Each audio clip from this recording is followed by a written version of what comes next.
Hustle studio. This is Councilwoman Mai Vang coming to you live from our social media platforms. If you're tuning in now, just want to say thank you so much for tuning in. This is going to go past lunchtime, but wanted to welcome all of you. You are tuning in with us live on Facebook, on YouTube, and on Twitter. I hope all of you are staying safe and healthy and dry. The sun is back up again. It was a rainy and windy weekend, but the sun is up, and we are kicking off the last week by doing this live chat to celebrate Filipino American History Month. And so I am really super excited to have an amazing, incredible panelist that's going to be here. They're here now. You see them on screen to really share about the significance and the importance of Filipino American History Month. This is really a month for us to share and reflect on the richness of Filipino and Filipino American history and culture. But most importantly, really an opportunity for us to learn and honor and appreciate Filipino American identity and their historic and social contribution to our city, to our country, and specifically to the entire world. Here in District 8, we have an incredibly large Filipino community here in South Sac. And today, actually, the Filipino American community is the third largest Asian American group in the United States and the second largest Asian American group in California. Right here in our city and in our county, we have over 42,000 Filipino community residents playing a critical role in our city. Just some historical context. The Filipino American National Historical Society established Filipino American History Month in 1988. And then every October after 1988, communities across the United States have celebrated this occasion. Again, this community is rich in its people, it's rich in its culture and its history. We have so many Filipino entrepreneurs, artists, teachers, lawyers, nurses, doctors, community and elected leaders. Even right here in California, our Attorney General is Filipino, and he has been leading the way just statewide. And not only that, but we have incredible activists in the Filipino community here in Sacramento as well. And so I'm so honored to have our incredible panelists be here today for our live chat to really celebrate Filipino History Month. And in a few minutes, right now, I'm going to introduce you to all of them. I'm just going to give a quick shout out to them. Thank you so much, Megan, co-chair of API Regional Network, Vince, the chair of Pacific Rim Heritage Foundation, Chloe from the Bullets-On Center, and Liberty from the NorCal Filipino Ex-American Student Alliance. Thank you so much for being here today. I know it's Monday, and it's super busy, but thank you so much for making time to join us in the Heart and Hustle studio to share a little bit about the importance of recognizing and celebrating our Filipino community here in Sacramento and across the world. So with that, the first question I have, and I'll just kind of do a roll call, is for you to share a little bit about yourself and your organization. So with that, we'll start with Liberty. Good morning, everyone. My name is Liberty. I use she, they pronouns. I'm actually an undergraduate student at Sac State studying ethnic studies and an apprentice for the Filipino-owned apothecary, Magpie Alchemy, here in Sacramento. And I'm currently the co-chairperson for Community Action Dialogue for Northern California Filipino Ex-American Student Alliance, which promotes cultural awareness, political action, and community involvement. And also just inviting the youth to practice their leadership skills and just unite one another within the different communities out here in NorCal. Yeah, so happy to be here. Awesome. Thank you so much, Liberty. I know we're going to go into a few more questions, but really grateful to have you on, and lots of love for our young folks, and so excited that you're leading the way as, our leader now, right? And so I just want to say thank you so much for your leadership and joining us today. And with that, I'll hand it over to Chloe. Hi, Hi, everybody. It's so nice to be here. Thank you, Councilwoman, again. Nice to see you. Not as my lecturer, but like as Councilwoman again. Um, so I worked with the Bulasan Center as one of their interns for a summer internship, as well as their year-long internship last year. I was on the education team, and Bulasan Center for Filipino Studies. We aim to support research, education, and advocacy for Filipinos in the US and in the diaspora, so all over the world. And previously, in our last round of internship, we had interns from the Philippines, from Canada. So it was a global internship and kind of a transnational network of people wanting to work together to support Filipinos, and especially important during the Filipino American History Month and how Filipino history is American history. So we're really excited to potentially bring more people in. Awesome. Thank you so much, Chloe. And I know Chloe because she was one of my students when I was teaching. So super excited to see her on. And thank you so much, Chloe, for your leadership as well. Vince. Thank you, Council Member. Appreciate this invitation. My name is Vince Salas. I'm the co-chair for, actually the chair of the Board of Directors of Philippine Pacific Rim Heritage Foundation, whose mission is to build a community center in the Sacramento region. The other hat that I kind of wear for the Filipino community is I'm the arts programmer for the Philippine National Day Association Lahi Arts Program. Thanks so much, Vince. And you've been in the Sacramento area for a long time, doing a lot of incredible work. Really grateful for your leadership in the region. And thank you so much for joining us today. Last but not least, Megan. Good morning, everyone. Thank you, Council Member, for having us. I'm so excited to be here. My name is Megan Sapigao. She, her are my pronouns, and I'm joining from Elk Grove, unceded Miwok Territory, Sacramento County, and I'm really excited to be celebrating Filipino American History Month with this incredible panel, and it's also Larry Leong Day, so happy birthday to Larry Leong. I'm representing, let's see, I'm a co-lead of the new Asian American Liberation Network, also known as the Sacramento API Regional Network. We were just incorporated as AALN, so really excited to kind of launch that. I serve on the board with Vince for Pacific Rim Heritage Foundation. I'm an outgoing past president of the Philippine National Day Association. So really have a lot of love for our young folks, our young leaders in the room. Bulasan Center I have so much love for them because they're doing incredible work too. But lots of power here in Sacramento when it comes to the Filipino American community. Awesome. And thank you so much, Megan. Again, another incredible leader in South Sacramento, really paving the way and pioneering to make sure that our communities, often left behind, is truly at the table. And so grateful for Megan's leadership. So with that, we'll jump right into our questions. Again, if you're tuning in right now, this is our monthly live chat. And this week is the last week of Filipino American History Month. And we wanted to make sure that we take a moment to really uplift, center the people in this community that make Sacramento what it is. And a big part of that is celebrating the Filipino community. And so with the first question, I want to ask each panelist, what does celebrating Filipino American History Month mean to you? And with that, we'll go the reverse way, and we'll start with Megan. Oh, wow. Thank you for that question. I mean, I'll be quick. I have to say that for me personally, it means a lot because I am biracial Filipino American. And, my family is, my grandparents came here really early. My grandfather was a Pinoy worker. He was born in 1908 and came here really young. And then my grandmother came here kind of on the heels of the Second World War. She was pregnant with my dad. So my dad was born here and I'm technically third generation. And in that process, being that time period, a lot was lost in my family.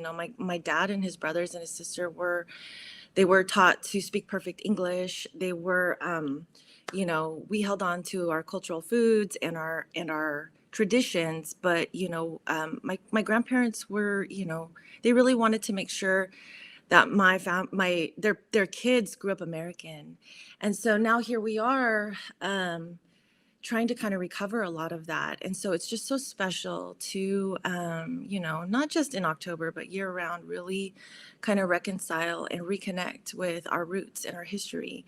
And I've learned so much just in my own community now that both my grandparents are gone, kind of corroborating their stories with my elders in this community.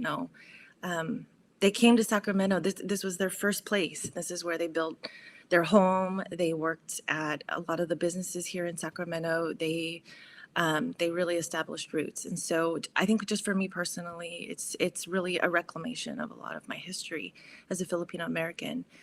But I also just really, I see this as an opportunity when I look forward, connecting with our young folks, building, leaders, telling our stories, seeing ourselves in the fabric of American history, and celebrating our identities and our experiences as our rich experiences as Filipino Americans.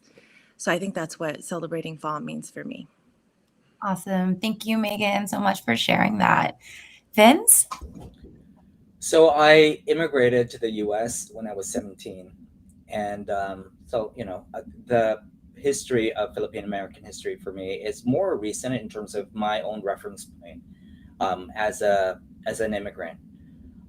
Most of my family members actually immigrated here post 65. So a lot of my family are part of that wave of Filipinos who came because they had skills. And it was part of the kind of racialized labor policies of this country. Many of them were nurses, accountants, doctors, and I'm part of that history. But for me, Filipino American History Month also means that we honor our elders, those who came before 65, who really paved the way for a lot of our communities to be strong. Megan mentioned that today is Larry Itliong's birthday, October 12th. And Larry Itliong is a kind of like, he's an iconic figure in our community. He is one of the most prominent labor farm worker organizers in our country and in our community. So honoring him today as part of Filipino American Month is important. And his recent induction into the California Hall of Fame, really underscores the important contributions of Filipino Americans in this country. Thank you so much, Vince, and also just for sharing your family's history as well to the Sacramento region. Chloe, So, what does this month? Yeah, what does this month mean to you? It means a lot of things. I think something important I've learned recently, through Dr. Don Mabalan, the late great Dr. Don, is the difference between heritage and history, and something I've been trying to really ground myself in, because we have our heritage that we talk about, the sleeves, the clothes, the food, the traditions, but it's really the history that defines this month, and kind of our histories here, how Filipino history is American history, Filipinos came here many years before the Plymouth Rock story, in Morro Bay, on the Spanish galleons, and also how we have been a part of history and been incoming. My personal history in my family is quite recent because I am a 1.5 generation immigrant. I moved to the US when I was 4. And so it's been really a journey of trying to figure out where I intersect as a Filipino, as someone who was not born here, and as someone who has grown up with mainly American, whatever that means, values, but also coming back to it and rediscovering these things that are part of our culture. Like Larry Itliong, as Vince just mentioned, was something we were not taught in our classrooms. It was a recent thing that we learned about through Bulasan, through all of the spaces I entered, and also thinking about, how our present will be history for someone else one day. So the ways that we love ourselves, the way we communicate as a community, the way we research, the way we build communities for ourselves is kind of part of that history. And we are a long legacy of people who came before us, who's fought for all of the rights to be where we are today, for the people who continue to do the work that isn't necessarily pretty. But yeah, that's kind of what it means for me. Awesome, Chloe. Thank you so much for sharing that. And also just sharing your experience as 1.5. I just love the diversity on this panel as well. And so I know we're going to go into more questions, but again, and it's just so awesome you're on this panel too, because you're one of my students and like you are amazing, Chloe, and just leading the way as one of the young leaders here in the region. So with that, I'm going to hand it over to Liberty. What did this month mean to you? Just like many of our panelists said, it is a lot. I think for me personally, this year I'm celebrating our joy, the radical love that we have for each other, and the intimate stories that we share amongst each other. Whether that's like Dr. Dama Balin's story of her history in Stockton, but even just personal within family members and community members. I feel like being identified as a leader in our community here, and also being, I guess, a transplant from the Bay Area from 3 years ago, I think it's really important for me to connect with the community here in Sacramento, especially in South Sacramento, where a lot of Filipinos, Filipinx, Filipinas are there.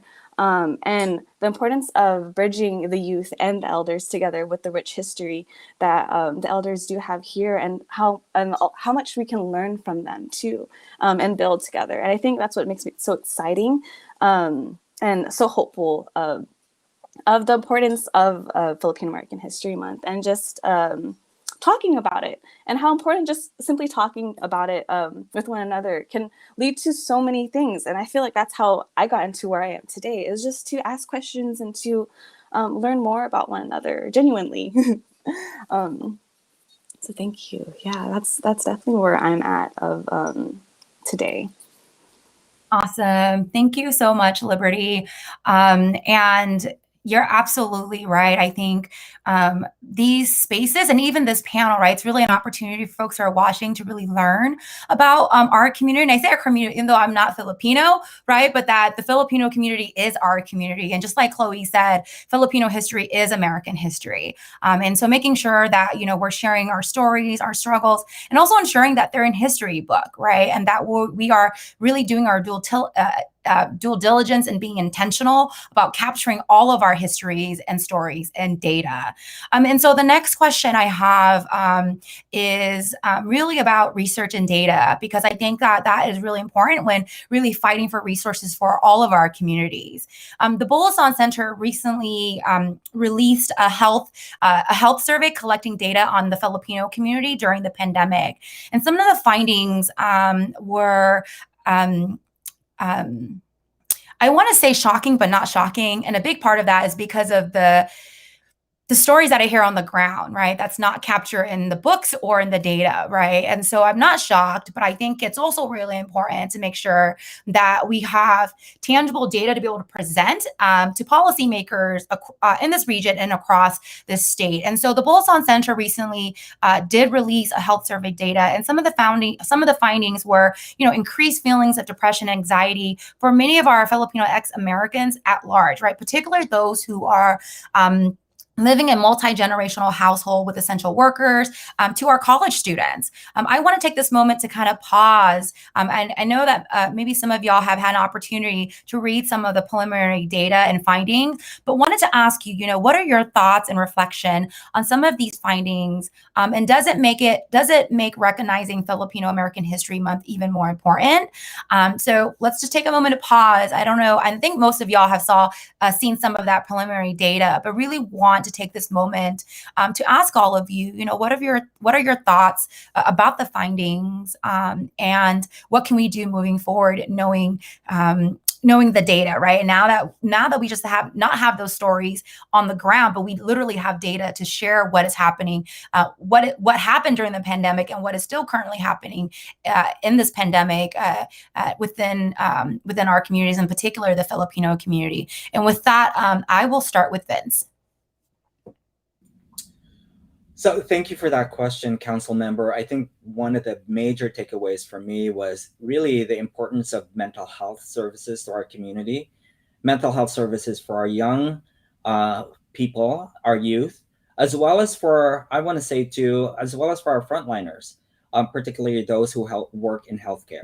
I was part of the conversation in a small kwentuhan, which is like a group session that went through the survey, and my takeaway was there's so much stress and isolation that our community is facing. And our community, in so many ways, too, are like other communities that are underserved, where there's a certain amount of stigma when you reach outside of your family for help, right? And this survey really underscores the fact that we need to reach beyond our family members if we need help, right? So part of my takeaway is that hopefully we are able to reach out. And if we need resources, there are resources out there like Medi-Cal that provide free services to our community, regardless of our regardless of our immigration status, right? So I just want to make a plug out there that for Pacific Rim Heritage Foundation, we are reaching out to our community to make sure that if ever they need services, whether for physical health or mental health well-being, that they can potentially access Medi-Cal, right? That they can avail of these services for free, right? So I just want to share that, and how important, tracking our community's health is important for all our young people and older generations of Filipino Americans. Thanks, Vince, for just really sharing that insight. And that information is up on our screen as well. Team Heart and Hustle literally just put a phone number, and Vince, your email as well, if folks want to reach out. But thank you so much for sharing that insight. Megan? Yeah, thank you. So I mean, I echo, like what Vince said.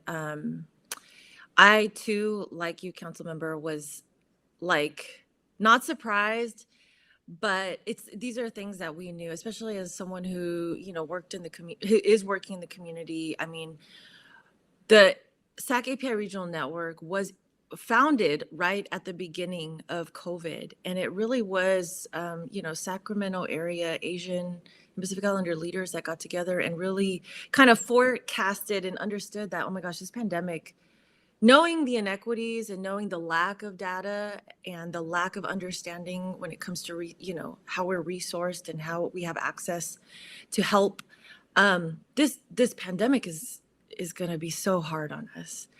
And so it just became sharper and clearer as we advanced through 2020, that, oh my gosh, as we're trying to hustle for funding and the CARES dollars are coming down, and we're trying to get people to understand how we have high rates of, exposure and infection because we have frontline workers, because the Filipino community, we're in the hospitals, because we live in multi-generational homes, and we've got kids going to school, and we've got elders going to the community center, and we've got, and going to the doctor. And then we've got, our middle generation trying to hold it all together.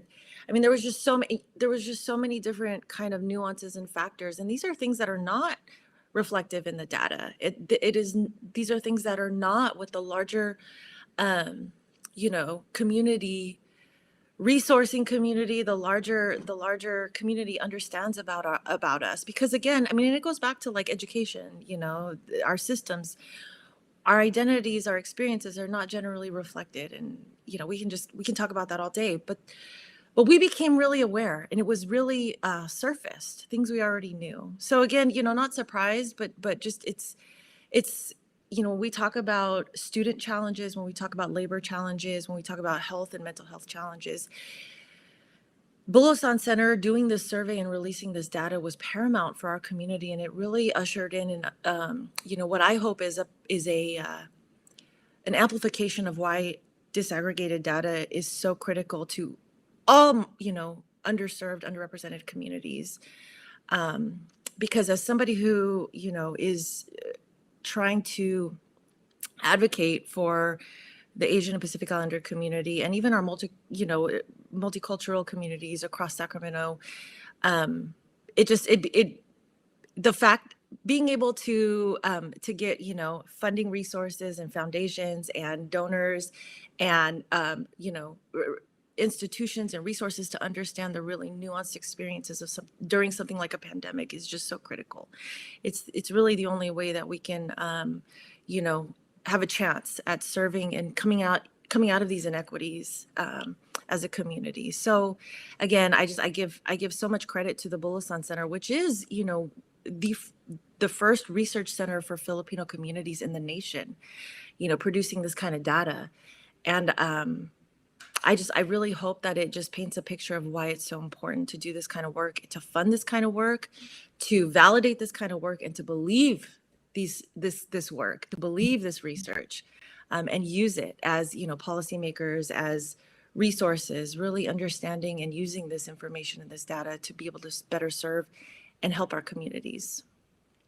Thanks so much, Megan. And definitely want to take this moment to center and uplift the Bulasan Center for the incredible work that they're doing. And even as a policymaker, as the new co-chair of the Racial Equity Ad Hoc in the city of Sacramento, really making sure that the city is moving forward in a way that's intentional. And that begins with making sure that we actually is gathering the right data, right? Because if you don't have the data, you can't tailor solutions to communities that need it the most. And so, you know, that is one big thing that we as a community have been asking for, and my commitment to this panel, to this community, to all of our communities in Sacramento. That data piece is so key, because what is measured is what gets funding and support and resources, right? And we have to be incredibly intentional about that. And Bulasan Center is definitely leading the way. So Megan, thank you so much for that insight. With that, I'm going to hand over to Chloe to answer this question. It's really just, you know, your thoughts on some of the findings from the health survey, and really, you know, how we move forward as a community.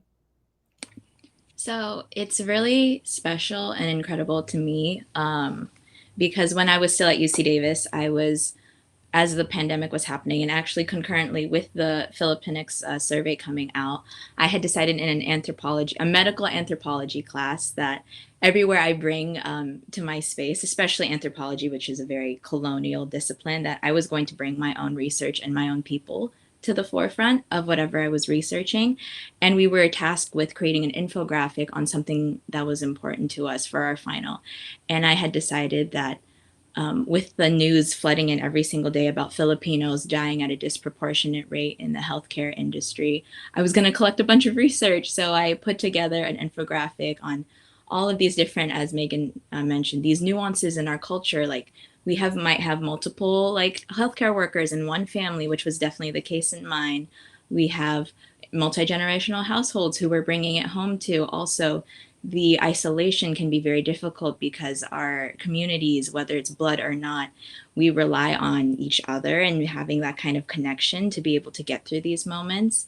And so I created a bunch of like graphs and stuff to bring it up to my classmates, and nobody wanted to speak, but I came up and I was like, this is information I feel like you all need to know, because there is a serious issue involving Filipino Americans that isn't being talked about. And so it was incredible to see the press release, especially shout out to my Atenel, who's in the Facebook chat, when they spoke about the issues of being a college student during the pandemic, especially when you're a transfer from a junior community college here in Sac, about what it's like to not have that kind of support built in for you already, and to especially that cultural community support, and what it's like to have all of these issues of parents that might not be you're able to hug when you get home, people who you cannot see or isolated from because of all of these issues and all of these things that aren't being taken care of, like reusing PPE or covering up COVID deaths of Filipino nurses as different circumstances when we all know they were actually COVID. And the idea that I feel something that came out of it was talking about, like Vince said, mental health, how it became a larger issue, and something that, even though it is still stigmatized, something that became a larger forefront where we couldn't ignore it. But also something that came out of this COVID pandemic situation, was the opportunity for me to learn this stuff and to build community, because as a commuter from Sac to Davis, I didn't have the time or the gas money to be going back and forth to be an in-person Bulasan intern. And so it was through doing this virtually that I met so many of my really dear, now chosen family who I get to do this research with, and who have been coming out with this. So not to say that this has been a great experience. Has been a lot of tragedy and a lot of data that needs to be disaggregated, but there's also been the resurfacing or the highlighting of how strong community can be, even though we are not necessarily together in person. Thanks, Chloe, so much just for sharing just the insight and also your work as an intern, right? It's so important to have research that is led by the community for the community. And you know, are part of the Boleslaw Center. You're part of the research and the data that happens. And that's really powerful for me because I think oftentimes research is done on our communities by folks that don't look like us or folks that are not from the community, and they offer a different lens that don't speak truth to what's happening on the ground. And so want to give you a shout out just for your work at the Boleslaw Center and your heart and hustle as well. So thank you so much for sharing that insight. Liberty, what about you? What are some of your thoughts and reflection from the survey findings? Wow, I'm blown away by everyone's responses because I heavily resonate with all of them. I think something to add on, when I was actually, I believe we were interning together, Chloe, when the survey was released to the community.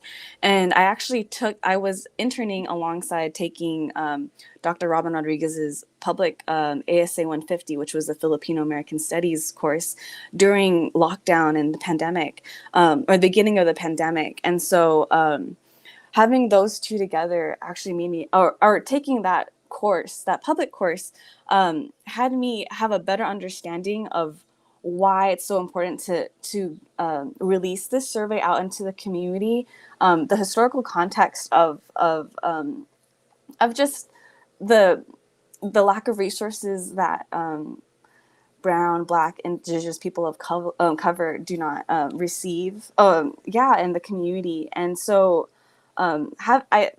it gave me it made me emphasize how important ethnic studies is because, yes, I identify as a Filipino American woman, but I didn't understand the socioeconomical political background of that identity being a Filipino American here as a settler on unceded Nisenan land, right? And so that kind of gave me that lens with that survey, on top of a lot what Megan, Vince, and Chloe shared, and what Chloe emphasized of how that center and that the research itself really made me appreciate the community involvement and how important it is to be connected and to really build, like I mentioned earlier, to really build genuine relationships amongst each other in order for us to advocate for one another. Because why would you advocate for others when you're not genuine about it? And so I just wanted to uplift everyone else's responses and just, yeah, I really just resonated with everyone's. I hope that gave some insight on my experience and thoughts on it. And just the importance of destigmatizing mental health too, not just within the Filipinx community, but especially amongst BIPOC communities as well. And so, yeah, those are my reflections. Yeah, no, that's great, Liberty. And so we got two amazing scholars on this panel. And I say scholars because you are the narrators and the researchers for our communities. And so grateful, Liberty and Chloe, for your leadership. Whether you were just an intern, like that work was hard and that work was very necessary to get to the space and to get to the information that was released a couple weeks ago from the Boleslaw Center. As Chloe and Liberty shared, right, we got to make sure that research is led by the community for the community because we know that's direly needed. And Liberty also mentioned about the importance of ethnic studies, right? We know that many of our communities are not reflected in our current history book. And while California is making waves, as you know, we now will have ethnic studies as a requirement. Now, the implementation is another story. The pedagogy, who's teaching it, that's a whole nother webinar, another session on Heart and Hustle. But that's definitely the first step, right? And making sure that the curriculum truly reflects our student is a really important step. And really learning about each other, which is what you shared, right, Liberty, about learning about our BIPOC communities, our Black, Latino, Southeast Asian, Filipino, Indigenous communities. That's incredibly important. And as we talk about ethnic studies and really learning about all of our communities. One question that I do have from all of you, since this is really a moment for us to share, we're holding space virtually to talk about and recognize and center the Filipino community, is what is one thing you would like other communities to know about the Filipino community? Let's just pause really quick, but I know there's so many things that you probably want to share, but what is one thing that you would like to share with other communities that are watching this? One thing that they should know about the Filipino community. And with that, I will, let's start with Vince.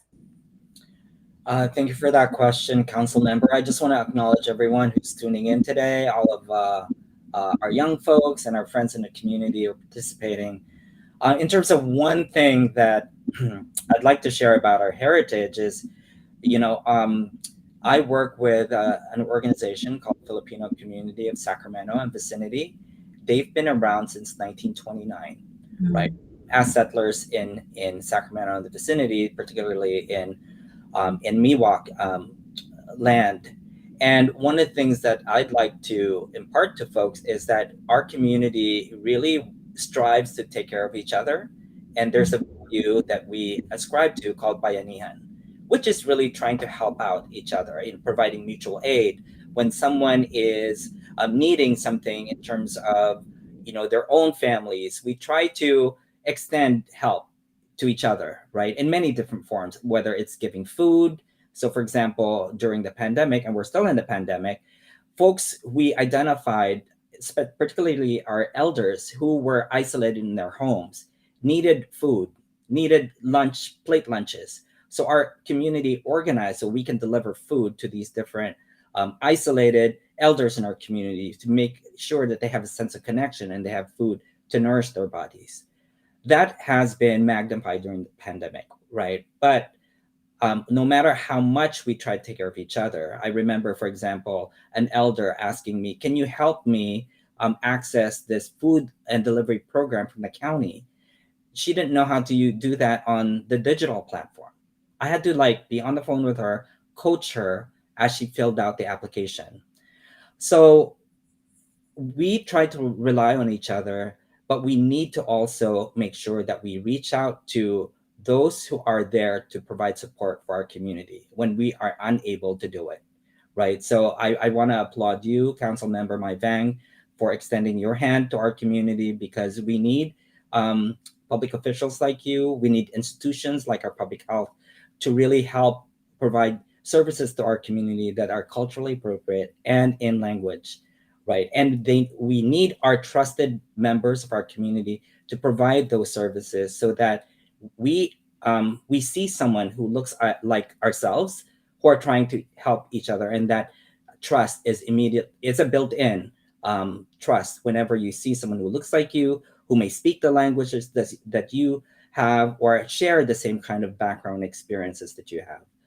So that's what I would like to share, that no matter how much we try to rely on each other, because we have these intrinsic values of mutual aid, there comes a point where we need to reach outside of our community, because there are resources out there that's supposed to go to our community, right? And we need trusted messengers and bridge builders to be able to help our community in that way. Thanks so much for sharing, Vince, and for sharing that, the Filipino community is really about taking care of each other, but also recognizing that while we do take care of each other, that we got to make sure that we're at the table to ensure that we get resources for our Filipino community, right? I think oftentimes we're like, we got this, we're going to take care of ourselves, which is absolutely true, but let's take care of ourselves with some resources, right? So that our communities are not burnt out. That's so critical. And so thank you, Vince, for sharing that. Megan, what is one thing you would like other communities to know about the Filipino community? Wow. I know it's one question. It's one question, but it's heavy, right? Because there's probably so much to share. So much to share. Yeah, I think specifically, just everything that I've learned, erecting the Sake Regional Network, I that that effort, this organization that I helped to co-lead with my co-director Lee Lowe, what it really taught me, on top of all the other things, I'm an ethnic studies student, I'm a women's studies student. So I really value like intersectionality and cross-cultural solidarity. I mean, that's what raised me, right, in Sacramento, and that's really what I lead on a lot of this work with. But what I learned is just our incredible trailblazing history in movements that were rooted in multicultural and cross-racial solidarity. I mean, when we talk about the labor movement, it's Larry Itliong Day, and Chloe talked about, and the same goes for me. I didn't learn about Larry Itliong. I learned about Cesar Chavez. I learned about Dolores Huerta, but I was just so amazed at, how there was a Latino Filipinx like solidarity component to the labor movement. I look at our own Asian American Liberation Network and how we were founded. We were leaders from all corners of the Asian Pacific Islander region or community here in Sacramento who came together in solidarity to help one another. And not just, nobody got on top of the hill and said, hey, I know what's best for us. It's like we sat across from each other and we listened to what our own individual unique communities were experiencing. And so I always say, like, what was really incredible was the Hmong Filipinx solidarity component to the founding of the network. So shout out to all, to the Hmong community and the Southeast Asian community in that work. I often have conversations with like Dr. Robin Rodriguez and folks where, the network is doing an intergenerational and intersectional activist project right now. So we're really exploring the Asian activist component of Sacramento region. And the more I learn about, how we had our hands in the ethnic studies movement at SF State, the more I learn about how we showed up for different movements, but maybe we didn't know. And so when I'm uncovering this kind of oral history, it just makes me so proud. But what I also can say, and what I want folks to know, is that as we went around this panel, we talked about kind of our own identities as Filipino Americans and our immigration histories, our diaspora. It's so different. Like there's just so many different periods in the Filipino American history landscape that we can, that make up our communities. And so I'm just so proud of the intersectionality of the Filipino community. The last thing I will say is that, last Friday we hosted an event, the Filipino community, in conjunction with all of the Filipino community organizations here in the region, PNDA, Pacific Rim Heritage Foundation, Filipino Community of Sacramento Vicinity, and CPASA was there, Bulasan was there. We hosted a beautiful event that really was, when we talk about kind of intersectionality, I was so proud because we had organizations there that really represented, just the different identities in our community: biracial, multiracial Filipinos, LGBTQ Filipinos from different parts of the Sacramento region, Filipinos who represented different, we are in the healthcare community, sure, but we're also teachers, we're students, we're community organizers, we're lawyers, we're parents. So I was really proud of that showing. And so I just really want folks to know that FOM is about all those components, but that multicultural solidarity is something really special for us. Thanks, Megan, for sharing that and dropping the intersectionality part of it, because even the Filipino community within the Filipino community is incredibly diverse as well.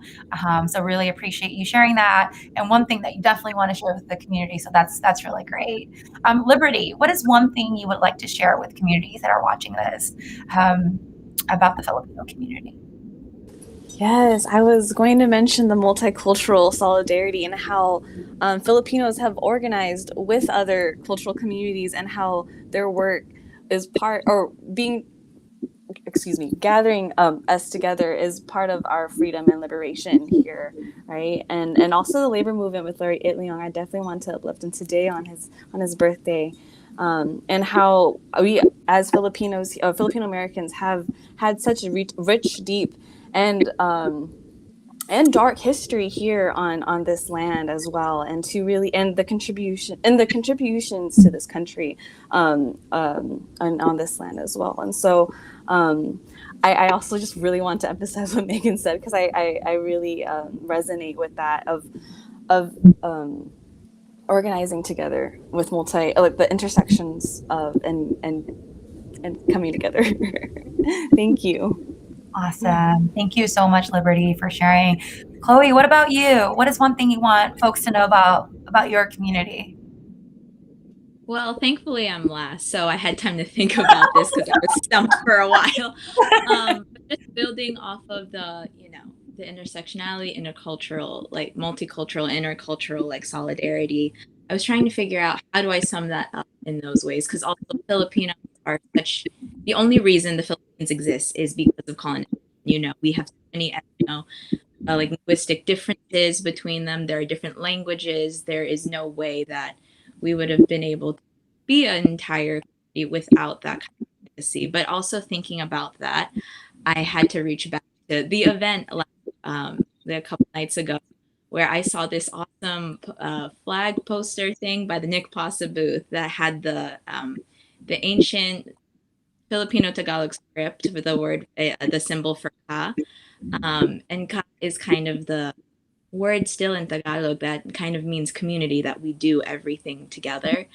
And so there's like, for me, it's like kaklase, so like someone you are in class with, or kapamilya, someone you are family with. And it's very much about that connection, not only within each other, within ourselves, within the Filipino community, which is necessary, but also beyond your Filipino ethno-linguistic, beyond Filipinos themselves, because Filipinos are a part of very different communities, and we are also a part of those communities, the Latinx, the other Pacific Islander. There's been so much intergenerational mixing. There's been incredible stories out of that. And so it comes down to like ka means like the way we build, the way we organize, the way we research, the way we do anything with each other is really like, for me, everyone knows this about me, is friendship. Like how do we build? How do you want to show up for people? Because the way we can show up for each other is deciding that we want to be friends, we want to be family, and the ways we do that, we have to show up for each other in ways that aren't necessarily easy, but the things that make us to work towards a better world, towards resources, towards destigmatizing issues, is wanting to be friends, wanting to be in community, like have that ka with all, whether it's in SAC, whether it's across the diaspora, whether it's people even in our own families that we can't always see to eye with, or our community, that there is always that space for us to be in community with each other and with everybody else. So that's what it means to me. Awesome. Thank you so much for sharing, Chloe. And I was able to make out what you were saying. It may be technical difficulties on my end a little bit because I think you were cutting in and out, but I think folks were still able to make out what you were saying, right? Megan, Vince, Liberty's like putting the thumbs up. Yeah, okay. Awesome. Thank you so much for sharing, Chloe. Absolutely, really beautiful, just the way that you articulated it. And I think it definitely came through online virtually, but just wanted to just do a quick double check to make sure that all the sound system was good. So thank you so much. And just with that, I just want to let y'all know we have about 10 minutes left on this live chat. It went by quick. And so today is Larry Itzlong's birthday. So happy birthday to one of our incredible labor rights activists and leader in this country.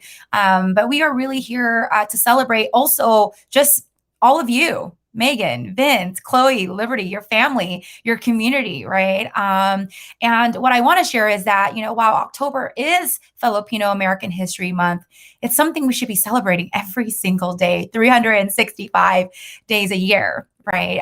And so my last question to this incredible panel is, as we quote unquote close out Filipino Heritage History Month, it is the last week. I actually want to ask all of you, what are some meaningful ways that our Sacramento community can recognize and celebrate Filipino American History Month, not only in October, but all year around?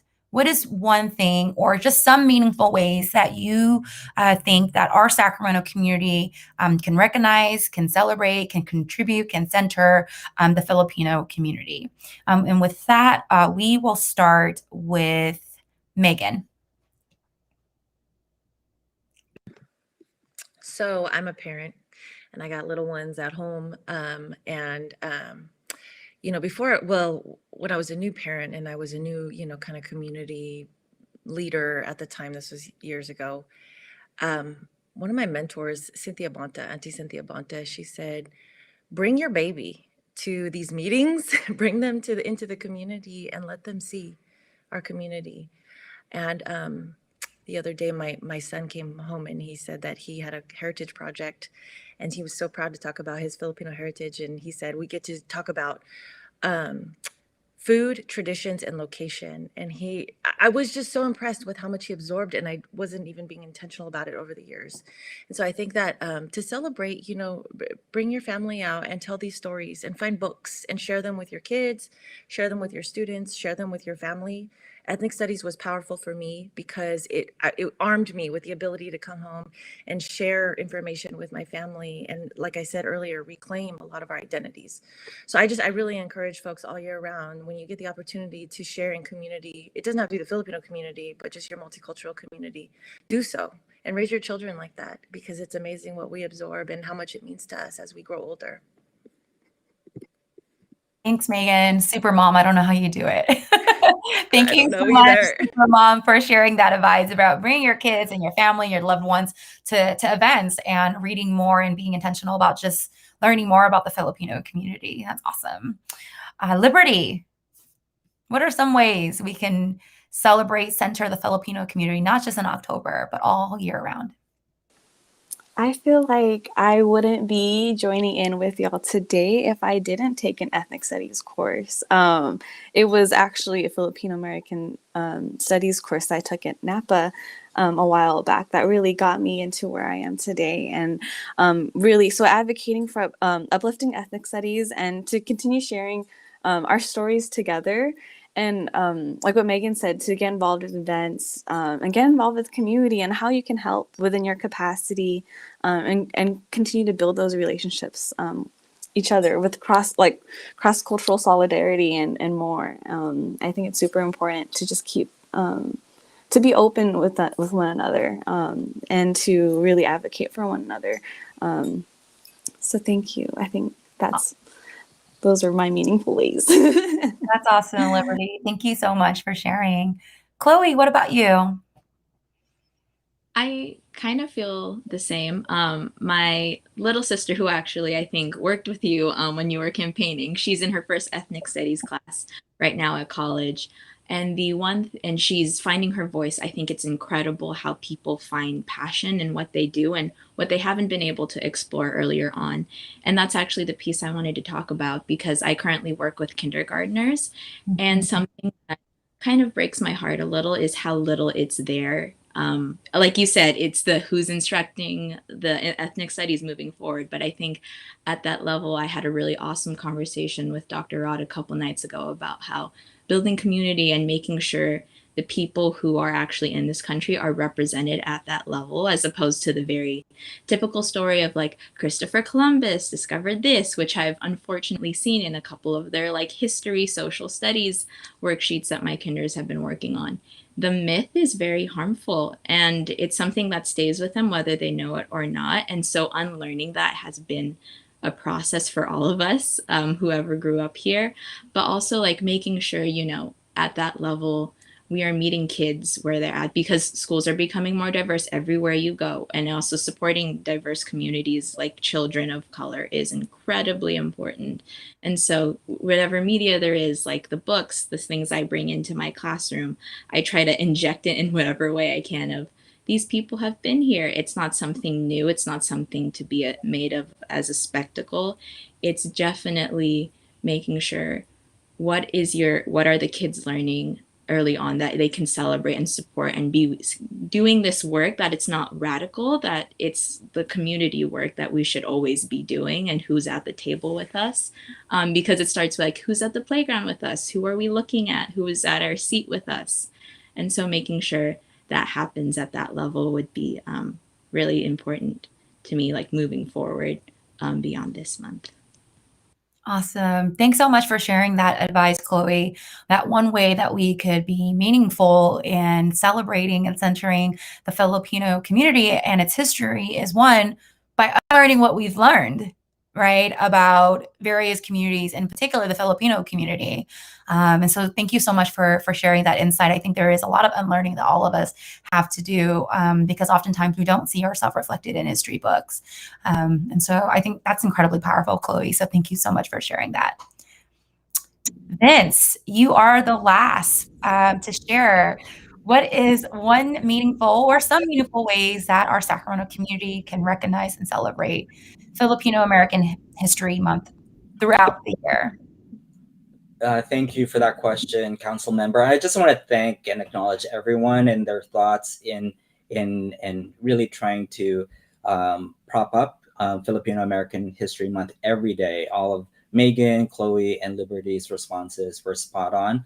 The only thing I want to add to this conversation around this issue is we need a Filipino community center so that we can celebrate this every day too, right? It's one of the things that our elders have dreamed about for over 20 years.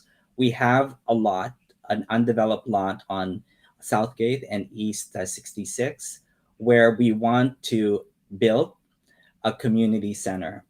And so this community has also a heart to serve. And through the community center, we want to be able to offer art classes. We want to be able to offer immigration clinics, a space for community to meet and serve our youth, create art, serve our elders. So what I'd like to add to this conversation is, let's come together. Let's unite, magkaisa, as Chloe and Megan talked about the event last Friday that we had in this word ka.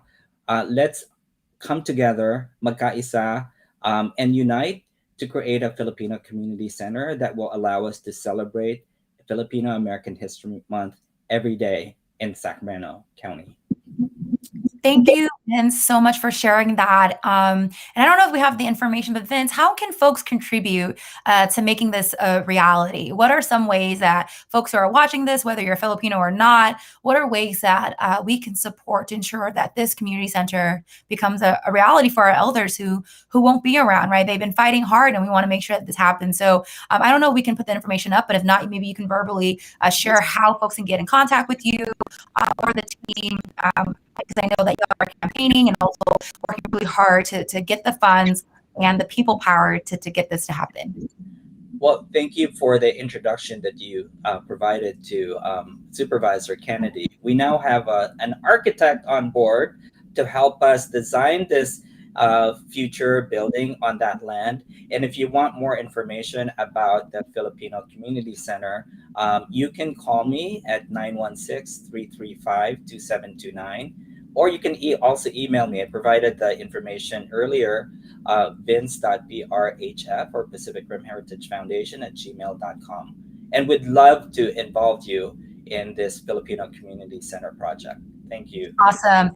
And just to let you all know that information is access to Medi-Cal, because Vince was sharing that earlier. We just put that back on the screen to share his number and also his email as well. If you make community